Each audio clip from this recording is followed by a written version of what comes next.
എല്ലാവർക്കും നമസ്കാരം. വിവാഹ തടസ്സമോ തൊഴിൽ സംബന്ധമായ പ്രശ്നങ്ങളോ അങ്ങനെ നിങ്ങളുടെ പ്രശ്നങ്ങൾ എന്തുമാകട്ടെ, ഈ ഒരു മഹാദേവ ക്ഷേത്രത്തിലെത്തി പ്രാർത്ഥിച്ച് 20 രൂപയുടെ താലം വഴിപാട് നടത്തിയാൽ ആ ആഗ്രഹങ്ങളെല്ലാം തന്നെ സഫലീകരിക്കുമെന്ന് പറഞ്ഞാൽ വിശ്വസിക്കാൻ പറ്റുമോ? അതെ, അത്തരത്തിലൊരു ക്ഷേത്രത്തെക്കുറിച്ചാണ് ഇന്ന് പറയുന്നത്. സാക്ഷാൽ ഏറ്റുമാനൂരപ്പന്റെ ചൈതന്യത്തോടു കൂടിയുള്ള മഹാദേവനും അമ്മ ദേവിയും നാഗദൈവങ്ങളും ഗുരുദേവനും അടുത്തടുത്ത് ശ്രീകോവിലുകളിലായി കുടിയിരിക്കുന്ന ഒരു ക്ഷേത്രം.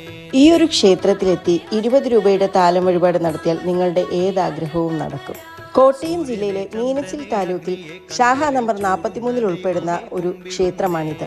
എല്ലാ ഞായറാഴ്ചകളിലും മലയാള മാസം 1-ാം തീയതിയും ഗുരുദേവ നക്ഷത്രമായ ചതയം ദിവസത്തിലും മാത്രമാണ് ഈ ഒരു ക്ഷേത്രത്തിൽ പൂജകൾ ഉണ്ടായിരിക്കുക. ഓരോ ഞായറാഴ്ചകളിലും നിരവധി ഭക്തജനങ്ങളാണ് ഈ ഒരു ക്ഷേത്രത്തെക്കുറിച്ച് അറിഞ്ഞ് ഇവിടെ എത്തിച്ചേരുക. അതുപോലെ തന്നെ ജ്യോതിഷപ്രകാരമായുള്ള നിങ്ങളുടെ പ്രശ്നങ്ങൾ കണ്ടെത്താനും പ്രശ്നപരിഹാരം നടത്താനും ഇവിടെ സൗകര്യം ഉണ്ടായിരിക്കുന്നതാണ്. കൂടുതൽ വിവരങ്ങൾക്കായി മുകളിൽ കൊടുത്തിട്ടുള്ള നമ്പറിലേക്ക് ബന്ധപ്പെടാവുന്നതാണ്.